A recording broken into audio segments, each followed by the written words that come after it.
No verão de 2005, observadores sobrevoaram o olho do furacão Katrina, a tempestade mais destrutiva e mortífera ocorrida nos Estados Unidos. 294 quilômetros por hora. Sob uma parede de nuvens de quase 18 quilômetros de altura, ondas de tempestade, chuva e ventos dizimaram New Orleans e a costa do Golfo. O furacão Katrina foi um sinal do que está por vir? Muitos afirmam que condições climáticas violentas como esta assolarão o planeta com muito mais frequência no futuro. Nosso planeta está sendo devastado. Terras antes férteis estão secando, áreas litorâneas estão erodindo, florestas tropicais estão desaparecendo e ondas de calor estão debilitando pessoas idosas e vulneráveis. Será este o futuro do planeta Terra? E somos nós os culpados? A resposta pode estar dentro deste supercomputador, o simulador terrestre, que cria um panorama do nosso mundo e dos perigos por vir.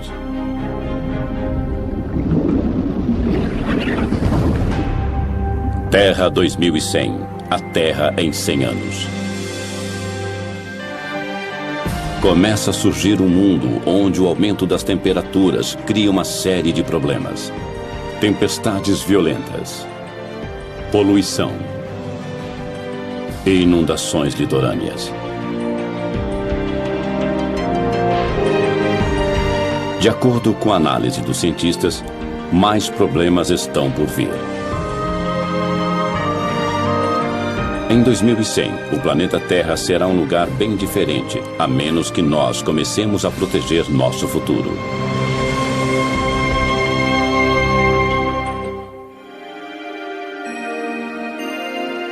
Num prédio que lembra o ginásio de uma escola, está um dos computadores mais velozes do mundo, o simulador terrestre. São 5.000 computadores interligados para processar dados na velocidade impressionante de 35 trilhões de cálculos por segundo.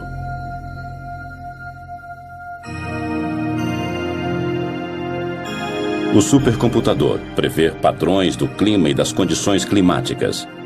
O simulador terrestre divide a atmosfera e os oceanos em milhões de setores e analisa a temperatura, o vento e as correntes oceânicas para criar um planeta virtual como a Terra. Já sabemos que a maior parte do aquecimento ocorrido nos últimos 50 anos foi causado pela atividade humana. Quer dizer, geramos e lançamos gases do efeito estufa na atmosfera da Terra. Nós pegamos esta informação e a inserimos em imensas simulações de computador. Podemos simular o que talvez acontecerá em várias partes do mundo nos próximos 100 anos.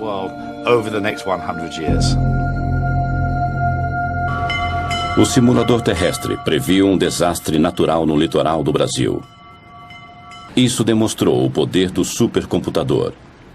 Em agosto de 2004, ele previu a passagem do primeiro furacão no litoral brasileiro. Quando a tempestade surgiu, os cientistas ficaram impressionados. Nunca um furacão tinha sido visto tão ao sul, 2.880 quilômetros abaixo do Equador. Fiquei surpreso. Na realidade, posso usar esse termo. Não temos experiência sobre isso. É um fenômeno que acontece nos trópicos. Então, realmente, nós estranhamos muito o que estava acontecendo. No Centro de Voos Espaciais Goddard, os cientistas também rastreiam formações climáticas anormais. Nós duvidamos no começo, mas com o passar das horas ficou evidente. Aquilo era mesmo um furacão. Todas as provas que vimos de vários satélites nos 2 dias seguintes indicaram de forma cada vez mais convincente. Um furacão categoria F1 ia atingir o litoral do Brasil. Nunca um furacão havia surgido tão ao sul. As simulações mostram que estamos criando condições que às vezes provocarão furacões em locais onde eles nunca surgiram. O furacão, também chamado de ciclone e tufão, forma-se geralmente numa área em torno do Equador e se desloca para latitudes mais altas. Não havia registro de furacões ao sul do Atlântico. Além disso, essa área de baixa pressão formou-se não nos trópicos, mas numa zona temperada. A tempestade foi batizada de Furacão Catarina. Ela matou 11 pessoas e destruiu e danificou milhares de casas. As famílias ainda relembram as vítimas do primeiro furacão do país.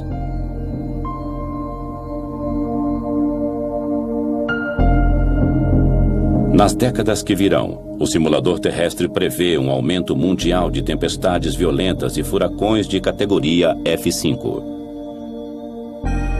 As tempestades são alimentadas pelas temperaturas em elevação.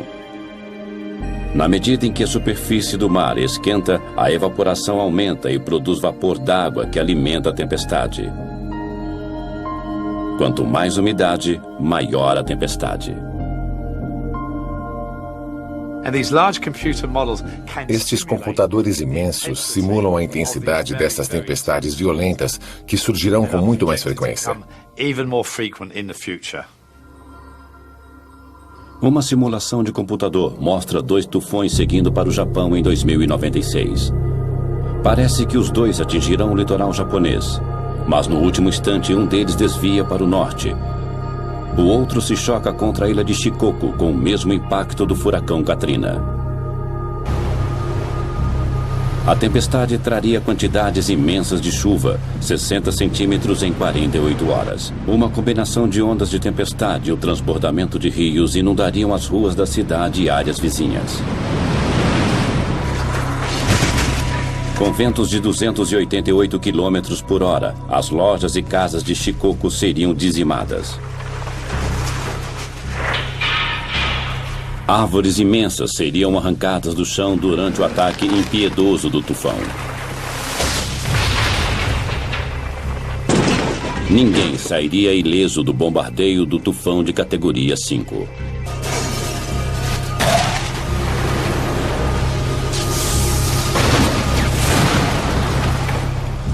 As fiações elétricas seriam derrubadas e a maior parte da cidade ficaria na escuridão, comprometendo os resgates. O tufão de Shikoku foi uma amostra apavorante do futuro numa simulação de computador. Mas a violência do furacão Katrina, que devastou New Orleans e a região do Golfo, foi verdadeira.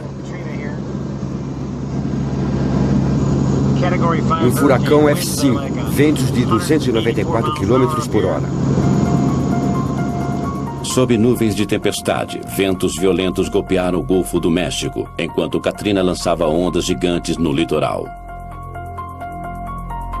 O furacão entrou terra adentro e o nível do mar subiu muito, chegando a quase 7 metros e até mais nos baixios costeiros.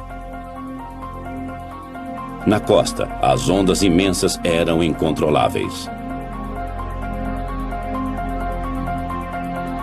New Orleans foi devastada, assim como a costa do Golfo.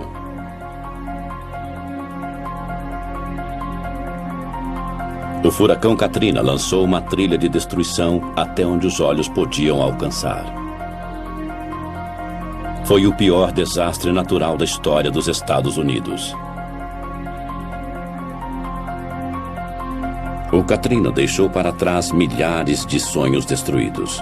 Foram quilômetros e quilômetros de destruição sem fim. Marie Fernandes relembra a destruição de sua casa. Foi uma onda gigante.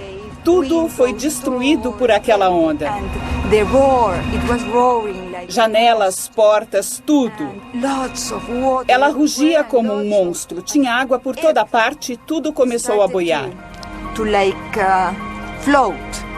A tempestade e suas ondas mataram quase 2.000 pessoas. E uma área quase do tamanho do Reino Unido foi declarada zona de devastação.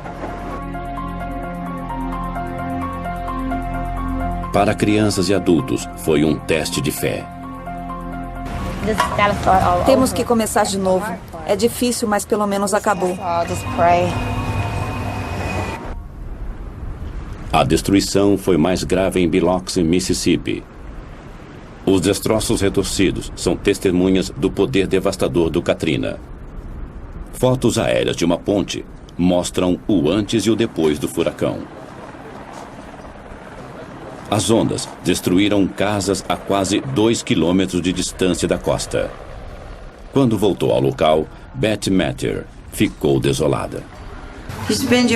Você trabalha a vida toda e acha que está tranquilo, aposentado, mas ver o vento levar tudo.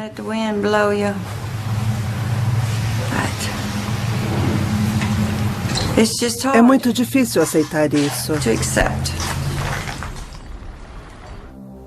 O custo material do Katrina chegará a bilhões. As perdas humanas são incalculáveis. Mas os furacões não vão parar. Não acreditamos que a quantidade de furacões vai mudar, mas a intensidade sim. O que era para ser um de categoria F4 pode ser um categoria F5. As simulações mostram que, com o aquecimento da Terra, a superfície dos oceanos também esquenta e, por isso, veremos tempestades bem mais fortes, e estes computadores imensos simulam a intensidade destas tempestades violentas. Se um desses arrasadores furacões de categoria 4 ou 5 atingir uma grande cidade dos Estados Unidos, podemos esperar muita destruição. Talvez o que vimos em New Orleans possa ser visto até em lugares como Nova York.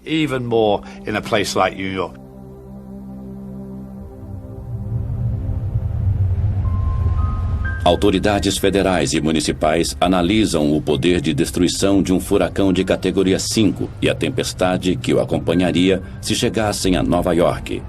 É uma previsão sombria. Os problemas começariam horas antes do furacão atingir a costa, como pontes derrubadas por ventos violentos, e dirigir seria extremamente perigoso.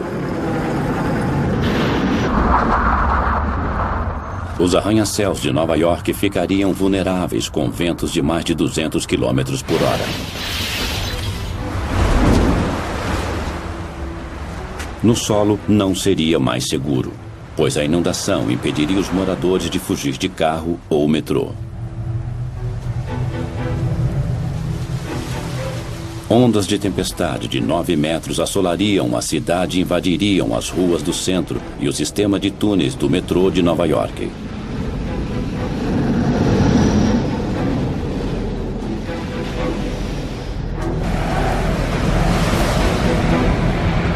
As ondas inundariam o túnel Holland, uma rota importante para sair da cidade.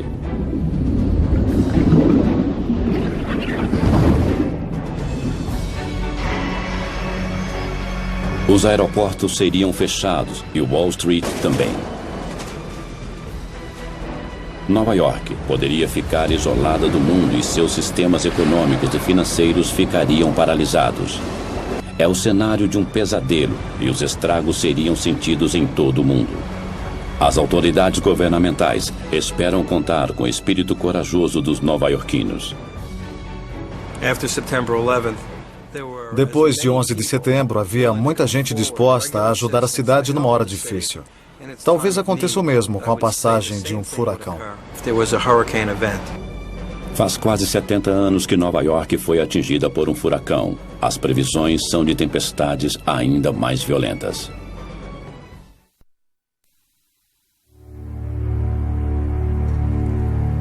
As ondas de calor são outro problema letal do aquecimento global. Desde a Revolução Industrial, o dióxido de carbono aumenta velozmente. As temperaturas globais subiram cerca de 9 graus e a previsão é de que esquente ainda mais. Nos próximos 100 anos, no ano 2100, a Terra aquecerá de 1,4 graus até 5,8 graus Celsius. A temperatura poderia subir acima de 50 graus. Em alguns locais, as temperaturas elevadas serão uma ameaça à vida. Em agosto de 2003, Paris sofreu com uma intensa e mortífera onda de calor. 10 dias de calor escaldante com temperaturas de mais de 35 graus Celsius. Naquele verão, a França ficou totalmente seca. E em agosto, a zona quente de alta pressão que fica normalmente sobre o norte da África deslocou-se e assolou toda a França e grande parte da Europa. O calor permaneceu no continente por mais de 10 dias. O clima seco e quente criou uma onda de calor fatal.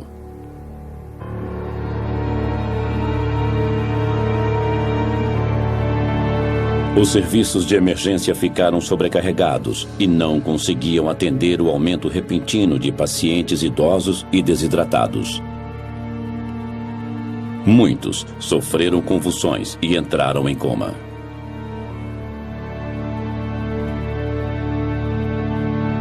Surchargé, étouffé, j'imagine. O hospital ficou sobrecarregado. A pressão era inacreditável, não sabíamos contra o que estávamos lutando. Os pacientes morriam sem parar. Era um campo de batalha. Quando o corpo desidrata, ele deixa de suar e a temperatura corporal aumenta rapidamente. As células cerebrais e cardíacas são destruídas e isso pode causar a morte. A falta de ar-condicionado era um problema grave. A temperatura não subia apenas durante o dia, subia à noite também. E se você não tivesse ar-condicionado, o corpo não conseguia esfriar à noite. Por isso, muitas pessoas morreram.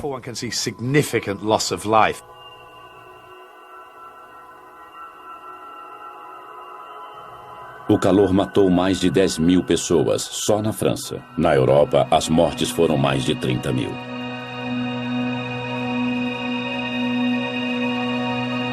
O simulador terrestre prevê um aumento global nas mortes causadas pelo calor nas décadas futuras.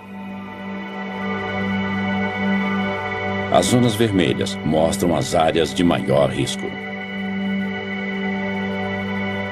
Na Europa, regiões frias serão atingidas por temperaturas fatais.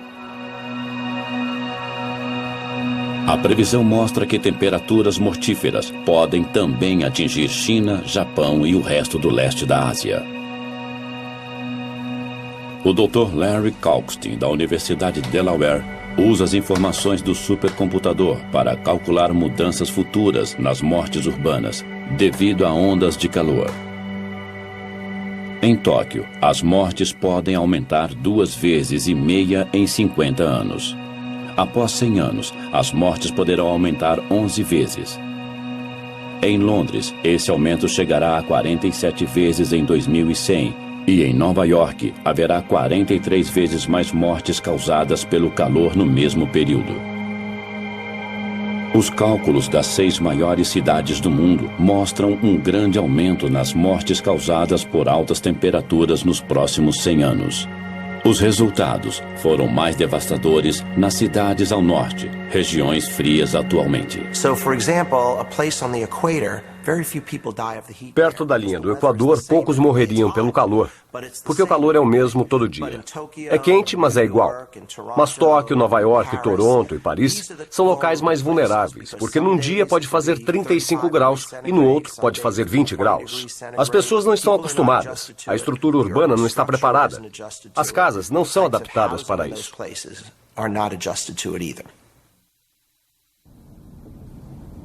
Nos Estados Unidos, as autoridades lutam para enfrentar as temperaturas mortíferas.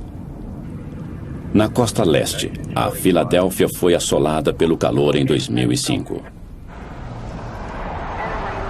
Com as previsões de mais de 100 mortes causadas pelo calor, a prefeitura criou medidas de emergência e alertou sobre a onda de calor.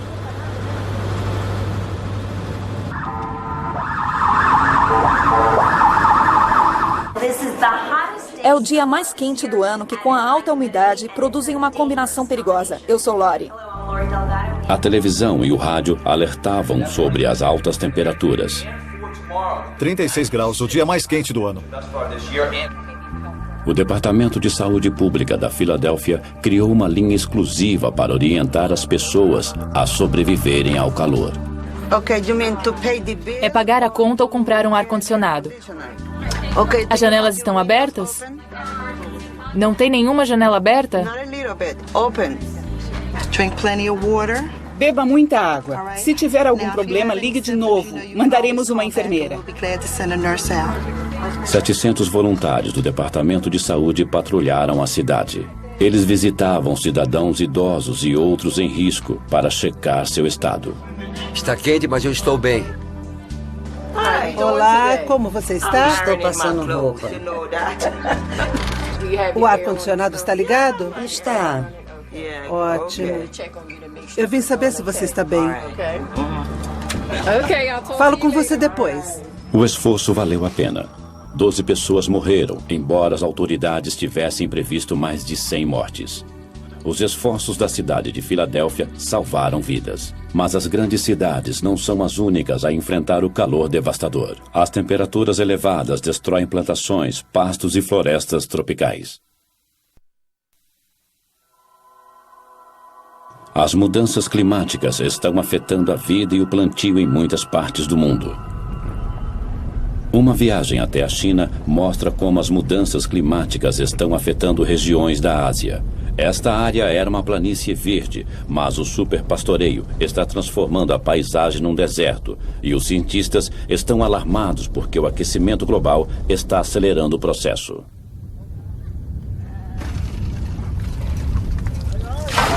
Os aldeões estão sempre criando gado com os pastos da região.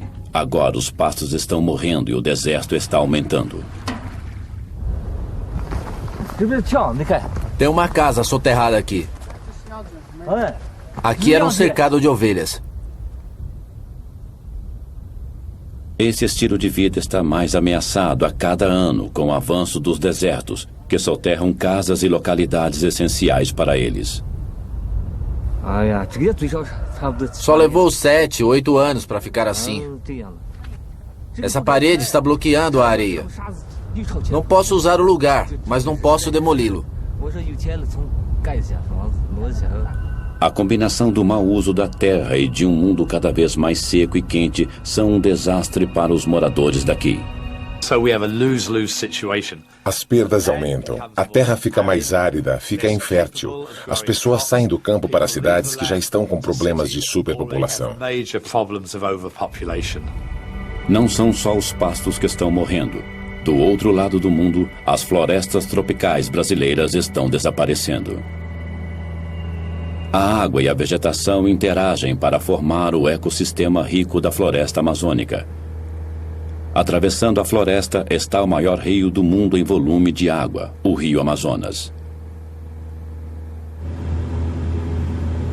Em agosto e outubro de 2005, houve uma estação de seca recorde e o mundo viu uma amostra de como o Rio Amazonas pode ficar daqui a 100 anos. Este curso d'água poderoso, que atinge quase 10 quilômetros de largura em alguns trechos, literalmente secou. O verde claro é grama. Ela cresceu no leito exposto do rio. Em alguns pontos, o nível da água caiu absurdamente, entre 5 e 10 metros.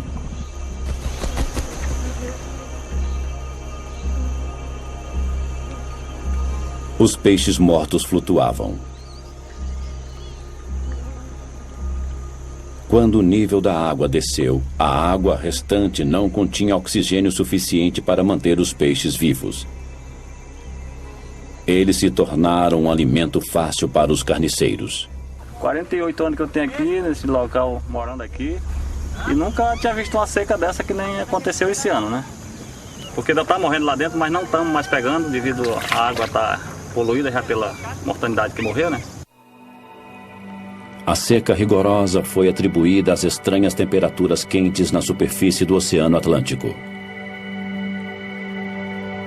Geralmente, o ar que suga a umidade das águas do Atlântico paira sobre a bacia do Amazonas e atinge a Cordilheira dos Andes. Na medida em que o ar sobe, as nuvens se formam e despejam a umidade em forma de chuva. A chuva evapora para formar mais nuvens novamente e o ciclo continua. Mas em 2005, as altas temperaturas da superfície do oceano aqueceram o ar, criando uma corrente de ar ascendente sobre o Atlântico. A corrente de ar ascendente formou nuvens no local. Elas caíram em forma de chuva sobre o oceano. O ar seco se espalhou. O resultado: o Rio Amazonas ficou coberto por uma corrente de ar seco descendente. Isso quebrou o ciclo e impediu a queda da chuva. O simulador terrestre prevê que, com o aquecimento da Terra, as águas dos oceanos da América do Sul ficarão ainda mais quentes. A corrente de ar descendente de 2005 poderia se reproduzir sem parar, levando à aridez. A bacia do Amazonas secaria. Que efeito isso teria sobre a floresta tropical amazônica? O Dr. Peter Cox, do Conselho de Pesquisa Ambiental Natural na Grã-Bretanha, realizou uma simulação da floresta amazônica no ano de 2100.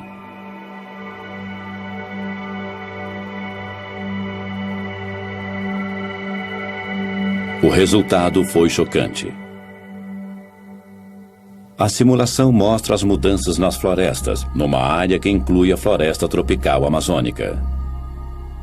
Na segunda metade deste século, a terra secará e desertos surgirão. As florestas começarão a desaparecer a partir da foz do rio Amazonas. Em 2100, 2/3 da floresta terão sido destruídos. No lugar da floresta, haverá um deserto vasto maior que a Península Árabe.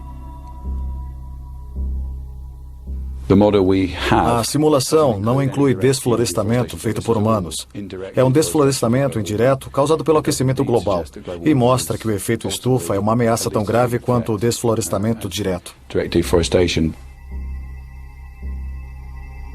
A simulação mostra como a desertificação do rio Amazonas ocorrerá.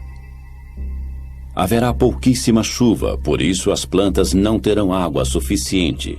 Muitas árvores definharão.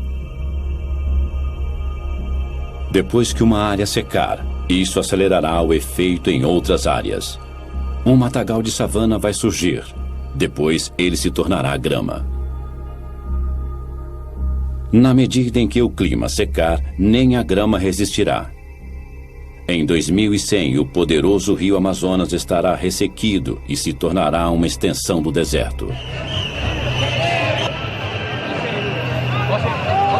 A seca também é um problema no sul da Espanha. Em julho de 2005, os fazendeiros foram às ruas para exigir mais água para suas fazendas.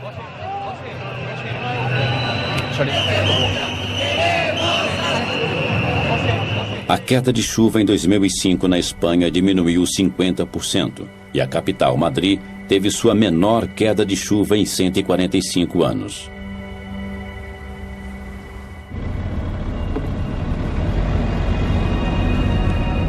No sul da Espanha, a província de Múrcia é conhecida por suas frutas e vegetais. À primeira vista, este pomar de pêssegos parece verde.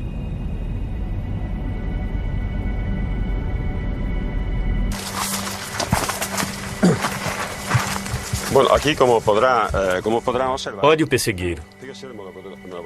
Esta é a fruta. Elas eram deste tamanho. O tamanho diminuiu. É porque não tem água.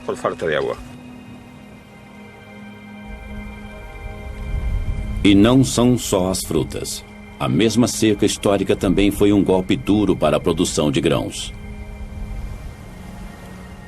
No cinturão de grãos da Espanha, a queda de chuvas foi apenas 1/3 da média.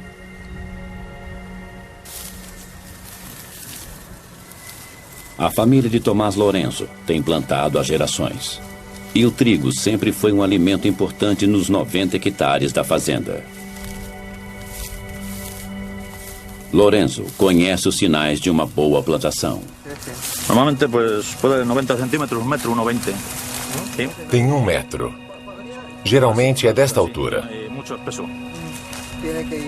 Você tem que afastá-los para andar. Para poder andar. Senão, assim, isto nada. Estou ruinoso. É terrível. Isto é a espiga. Não tem grãos dentro. Olhe, totalmente vazio. Nada. Isto não... Nada.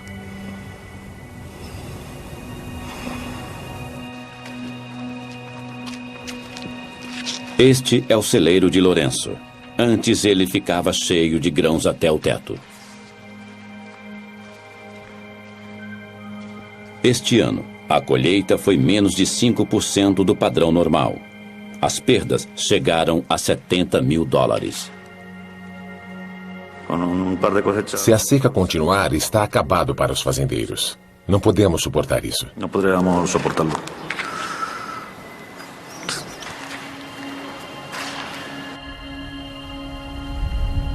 A seca destruiu a colheita de grãos da Espanha em mais de 40%. O governo teve que apelar à União Europeia para uma ajuda de 8 milhões de toneladas de grãos. O que acontecerá com o clima da Espanha no futuro? O simulador terrestre prevê que em 100 anos as chuvas na Espanha diminuirão 10%. As temperaturas continuarão a subir e o solo se tornará cada vez mais seco. É provável que secas como a de 2005 ocorram sempre.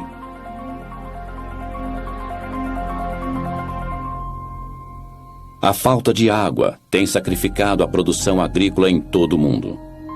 Esta projeção, feita pelo simulador terrestre, mostra a produção de alimentos no futuro. As áreas verdes mostram o aumento da produção de alimentos. As vermelhas mostram a diminuição.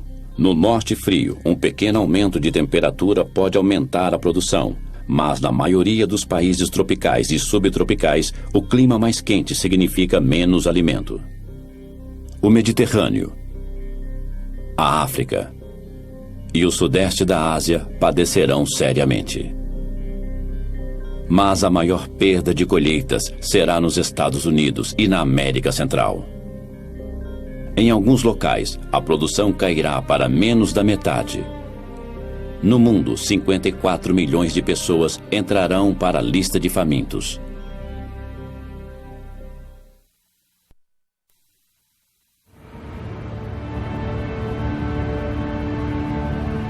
Em Kaohsiung, Taiwan, há uma guerra. Um exército de inspetores de saúde está no ataque, e as redes de borboletas são as armas. O inimigo é uma espécie de mosquito africano que carrega o vírus mortífero da dengue, e o aquecimento global é aliado do inseto. Como algo tão pequeno pode ser tão letal? Começando na África, o habitat do mosquito se estende pelos trópicos até o sul de Taiwan, seu limite ao norte. O vírus da dengue provoca a febre da dengue. Quando os mosquitos infectados picam as pessoas, o vírus penetra no corpo. Os infectados sofrem erupções cutâneas e uma febre de quase 40 graus.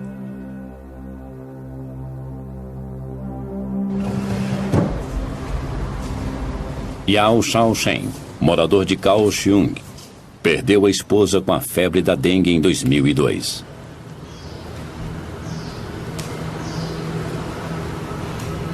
Ela já havia contraído a febre da dengue 3 anos antes.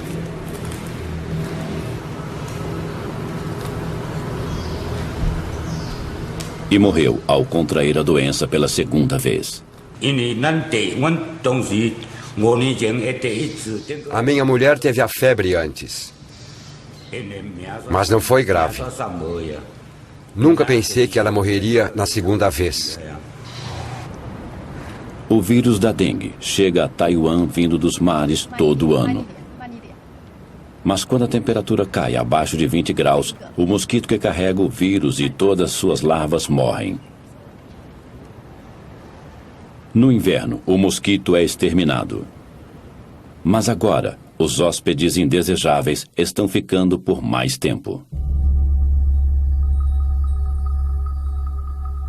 Historicamente, as temperaturas de inverno em Taiwan caem abaixo dos 20 graus e têm eliminado o vírus. Mas desde 1997, as temperaturas têm permanecido acima deste limite crucial. E o mosquito e o vírus letal que ele carrega sobrevivem o ano todo.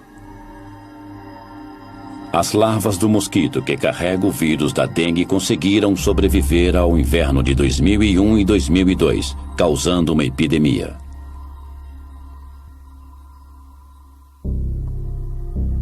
– Este mapa oficial mostra a extensão da epidemia de dengue disseminada pelo mosquito. Ela está restrita ao sul da ilha, perto da cidade de Kaohsiung, mas as autoridades estão apreensivas, pois há outras áreas em risco. Para prevenir que a infecção se espalhe na cidade de Kaohsiung, sempre que um caso é confirmado, uma exterminação em grande escala do mosquito é realizada. Esta dedetização é feita em 10.000 casas. A aplicação de pesticidas é feita dentro e fora das casas.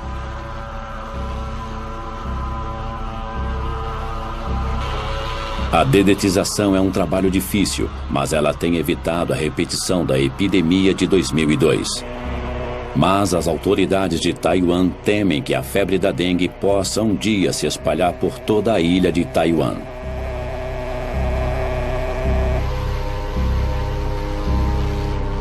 Não é só um problema de Taiwan.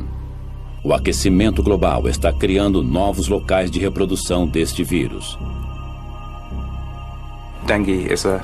A dengue é uma doença grave. Metade da população do mundo estará em risco em 2080.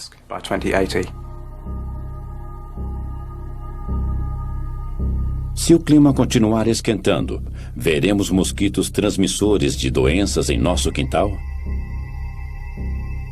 Podemos calcular a disseminação da febre da dengue e doenças similares monitorando as mudanças de temperaturas no mundo? Aqui, as áreas em vermelho escuro no mapa mostram regiões de alto risco. Em 2080, mais partes da África e Índia estarão em risco, assim como regiões ao sul dos Estados Unidos e Japão.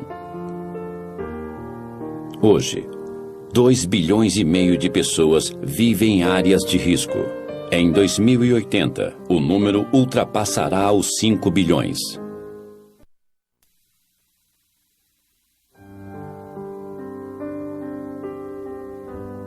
De acordo com o simulador terrestre, as temperaturas mais altas também afetarão as calotas polares. O dano é tão grave que a camada permanente de gelo desaparecerá em 2070. No final deste século, estima-se que as calotas de gelo derretidas elevarão o nível dos oceanos em mais de 90 centímetros, colocando em risco milhões de pessoas que vivem à beira-mar. Na ilha de Shishmahev, os moradores já sentem os efeitos do aquecimento global. Localizada no litoral do noroeste do Alasca, esta ilha estreita tem cerca de 5 quilômetros de extensão e apenas 600 moradores. A maioria dos moradores é de indígenas norte-americanos que vivem da caça e pesca. Hoje, eles procuram um novo lugar para viver. Nos últimos anos, o litoral diminuiu drasticamente devido à erosão e muitos moradores perderam suas casas.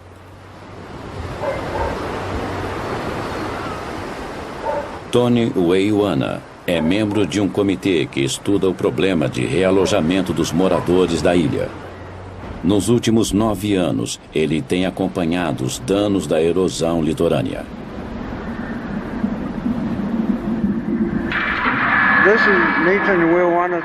Esta é a casa do Nathan Weiwana, que caiu no mar numa tempestade uns dias atrás. O solo sob a casa foi devastado pelo mar.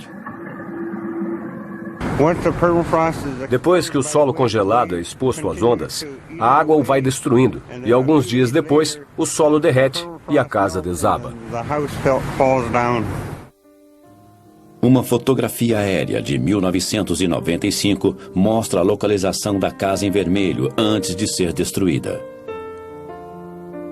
A ilha continua encolhendo, enquanto as terras são engolidas cada vez mais pelo oceano.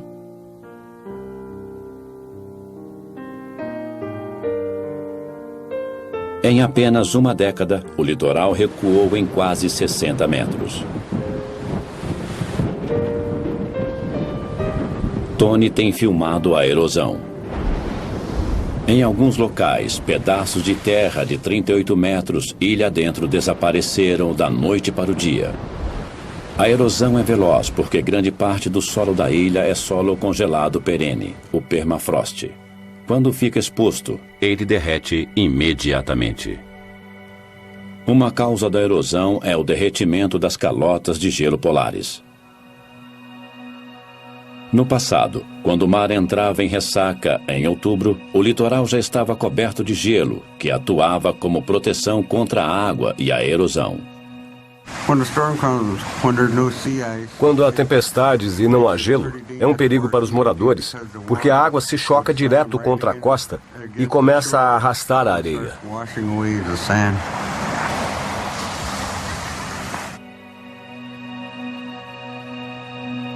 Os satélites e outros tipos de dados mostram que a camada de gelo de outubro diminuiu mais de 480 quilômetros ao norte nos últimos 30 anos.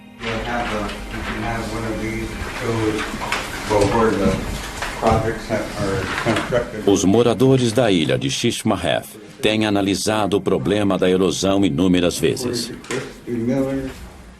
Se a erosão continuar neste ritmo, talvez a ilha se torne inabitável em menos de 20 anos. Eles tomaram uma decisão. Todos mudarão da ilha em 2009.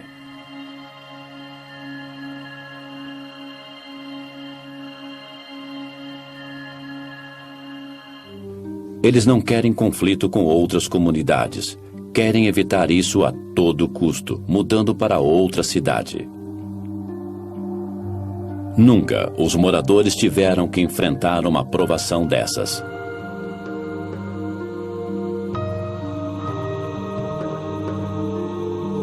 Quando Tony e os outros moradores deixarem Shishmaref, um estilo de vida desaparecerá, assim como o único local que eles chamaram de lar. No Alasca, quase 184 aldeias já perderam praias e permafrost, devido às altas temperaturas. Mas isso é só o começo. Há muitas ilhas e litorais que serão engolidos pelo mar. Quase 2.600.000 quilômetros quadrados de terra sumirão com o aumento do nível do mar. Muitos países de regiões baixas como Kiribati, Tuvalu e as Maldivas ficarão praticamente submersos. Alguns podem até desaparecer. Milhões que moram no litoral perderão seus lares. 10 milhões nos Estados Unidos, 27 milhões na Indonésia e 33 milhões no Vietnã. 260 milhões no mundo todo. 1/4 bilhão de refugiados do aquecimento global. As simulações de computador nos ajudam a prever o futuro do planeta. Elas mostram um mundo sob ataque. O clima inóspito e as variações climáticas causarão danos sociais, econômicos e ambientais que não podem ser recuperados. O panorama ambiental mostra que o mundo está em perigo e que devemos fazer algo a respeito agora. Com as simulações de nosso planeta em perigo, será que os governos se unirão para reduzir as causas das mudanças climáticas no planeta? Se o mundo reverter as mudanças climáticas, voltaremos a ter um mundo seguro. Os governos devem se unir às indústrias e trabalharem juntos com a sociedade para evitar as mudanças climáticas previstas. Que mundo queremos para os nossos filhos e netos? Se quisermos deixar um mundo vibrante e abundante, com corais, florestas, temos que impedir as mudanças climáticas.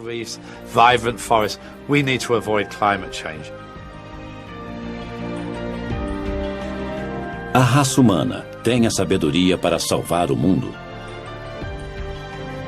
Enquanto o debate continua, as temperaturas continuam subindo, nos levando a um ponto onde não há mais volta.